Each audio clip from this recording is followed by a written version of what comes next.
Have you ever wondered if the story you know about fallen angels truly reflects the whole truth? What if I told you that there was a celestial being who defied God himself before Lucifer, but was completely erased from heaven, as if it had never existed? Leave us your comment and tell us if you've ever felt that there's something more, something hidden, that the Bible didn't explicitly say. Today, we're going to dive into one of the most disturbing mysteries of spiritual tradition, the existence of an angel who fought against the Creator and whose name was silenced among the sacred pages. Over the centuries, there have been tales of rebellious angels, glorious falls, and wars in the heavens. Lucifer, the light-bearer, has been the main protagonist of this celestial narrative. But behind his luminous shadow lies the erased footprint of another being. An angel who wasn't simply punished but extinguished. An angel who left no evident traces, but whose absence resonates like a silenced echo in the chambers of heaven. An echo that ancient sages barely dared to mention, and that only through a deep spiritual and symbolic reading of the scriptures can we begin to hear. This being does not appear by name in the canonical books, but its trace is felt in the subtext, in the uncomfortable silences of the text, in the veiled references of certain passages in the Old Testament. The prophet Isaiah wrote in chapter 14 about a being who said in its heart, "I will ascend to heaven, above the stars of God I will set my throne." Many have identified this figure with Lucifer, but some ancient scholars like Origen and certain Kabbalists of the Zohar argued that this passage is more ambiguous than it seems. What if it spoke of another? What if that "I will ascend" wasn't from a single angel, but from an earlier rebellion, one that was suppressed before history began? In the book of Job, chapter 26, verse 13, we read, "By his breath the heavens were cleared. His hand pierced the fleeing serpent." This fleeing serpent, in Hebrew Nachash Bariach, has been interpreted by some as a reference to a defeated spiritual entity. But what's intriguing is that this figure is not Satan, nor the devil in its classic form. It's something more primitive, more ancient, and more forgotten. Could this be the textual echo of that erased angel? The Talmud, in some of its most mysterious commentaries, speaks of the Sherim, wandering spirits that were once part of the celestial order, but, due to some ancestral transgression, were cut off from divine memory. Not sent to the abyss as punishment, but simply excluded from the narrative, as if their existence represented a mistake that had to be eradicated not only from heaven, but also from memory. In the Midrash Rabbah on Genesis, we find an even more disturbing allusion. It speaks of former worlds that were formed and destroyed before the creation of the physical world. Not because they were imperfect, but because events occurred in them that were not meant to be perpetuated. Some Kabbalists interpreted that these destroyed worlds included entire angelic hierarchies, systems of celestial obedience that failed, and whose leaders were silenced. One of those leaders, according to certain lost manuscripts of Hebrew mysticism, was known by a name whispered only among sages, Raziel Hashamud, meaning the secret that was silenced. But how could such a powerful creature have been completely erased from the divine record? Is it possible that God decided to erase not only its name, but also its history, its purpose, and its memory? What kind of rebellion would justify such a punishment? Some theologians speculate that this creature didn't rebel out of pride like Lucifer, but out of compassion, that in its attempt to intercede for humanity, it broke a deeper celestial law, directly challenging divine will. And for that, it was eliminated. The Christian tradition has been cautious in addressing these topics. Augustine of Hippo said that not everything that was created remains in the memory of men, for some of God's works were made to be seen only by him. And perhaps this is one of those cases. But if there is a trace, If there is an echo of that secret story, we will find it in the places where the scriptures seem to speak without speaking, where the prophetic voice pauses just before naming the unnameable. In chapter 9 of Revelation, for example, a star is mentioned that fell from heaven to earth and was given the key to the abyss. This figure is not directly identified as Lucifer, and in Greek it is called Aster ek tou oranu. Some ancient manuscripts suggest it wasn't an inherently evil figure, but rather a transitional angel. Could this be a clue? Could this fallen star represent the erased angel, whose only vestige is a functional mention without identity? The Qumran manuscripts discovered in the Dead Sea caves offer even more pieces to this spiritual puzzle. In one of the texts known as the War Scroll of the Sons of Light against the Sons of Darkness, a prince of chaos is mentioned who was eliminated by the word before time began.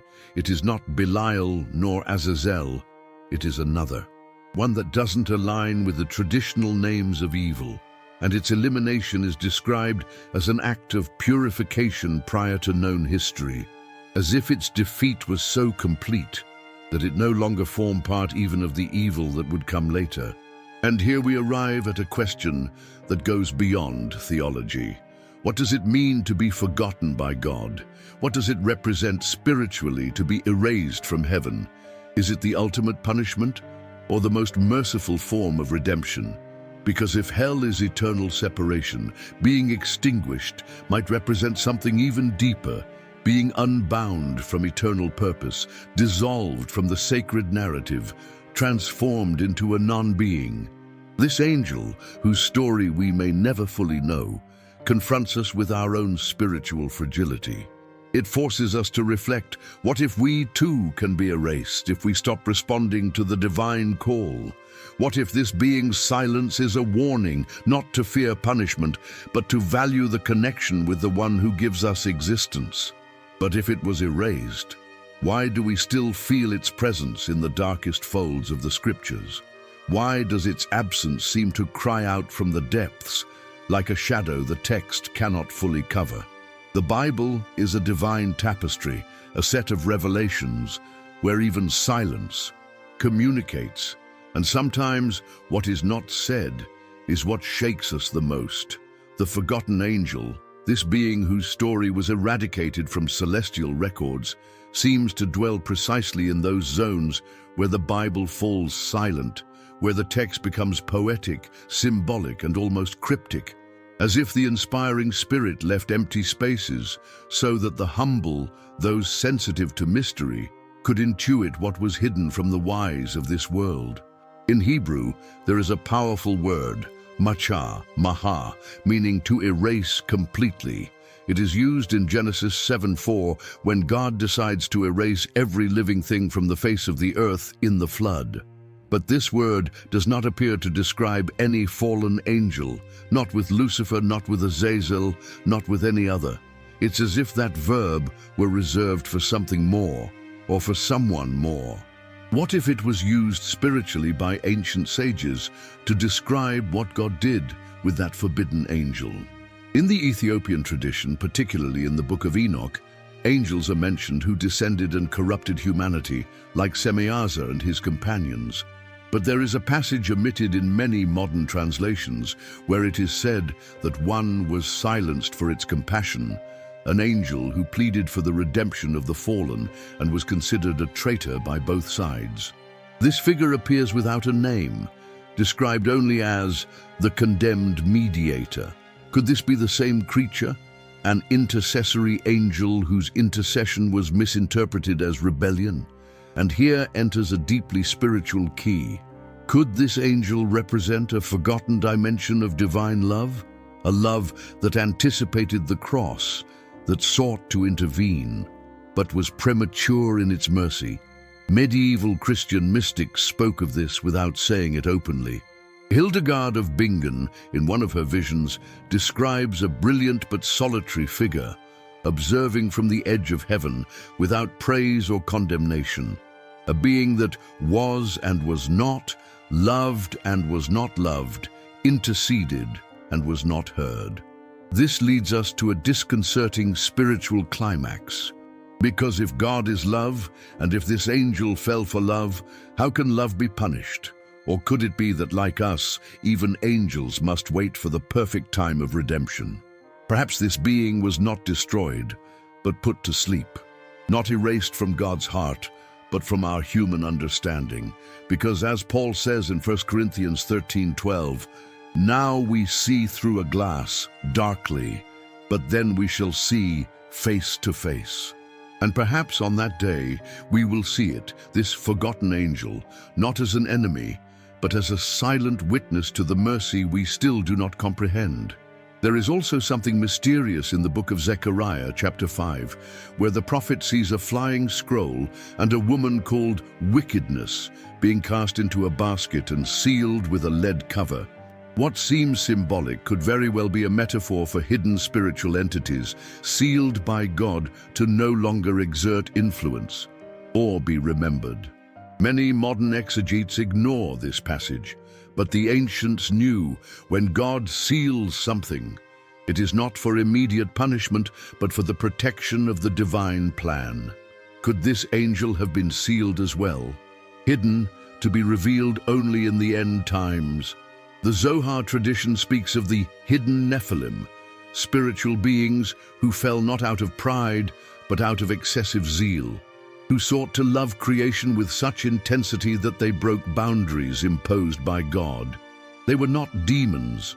They were misaligned by the purity of their own hearts, and among them there is mention of one called Sar Hasheket, the Prince of Silence, one who shouted in heaven, but whose voice did not echo, one who wept, but whose tears fell outside of time, one who was erased, but whose absence still cries out from the wings of eternity. And here is the most sensitive point of this spiritual investigation. Perhaps this angel represents not a threat, but a hidden reflection of humanity itself. Because we too are forgotten when we fail to fulfill our purpose. We too risk being spiritually silenced when we try to love God with our own strength outside of time and obedience. Perhaps this angel's story is an inverted mirror of our own, a story of searching for meaning, of a desperate attempt to be useful in the divine plan, and of a heart broken by not finding its place in the celestial choir. Its absence in the scriptures is therefore an invitation to search deeper, to look beyond the text, beyond ready-made doctrines, beyond dogmatic certainties. It is a call to humility, to recognize that even in the scriptures there are veils, and that God still whispers secrets to those who hunger for truth. Jesus said, "To him who has, more will be given, and he will have in abundance, but from him who has not, even what he has will be taken away." Matthew 13:12. Perhaps that angel had too much before its time, and for that, everything was taken from it. But perhaps also one day it will be restored, because the story of redemption is not finished, and if there is silence about this angel, it is because it is not yet time to speak. But when it is, perhaps the veil will fall, and we will see that even those forgotten by heaven have a place in the heart of God. What do you think about this mystery? Do you believe there are spiritual beings that were silenced for reasons we still don't understand? We want to hear your reflection. Leave your comment below, subscribe for more revelations like this, and share this video with someone who feels there's something beyond what was taught. Because sometimes the greatest act of faith is listening to the silence of God.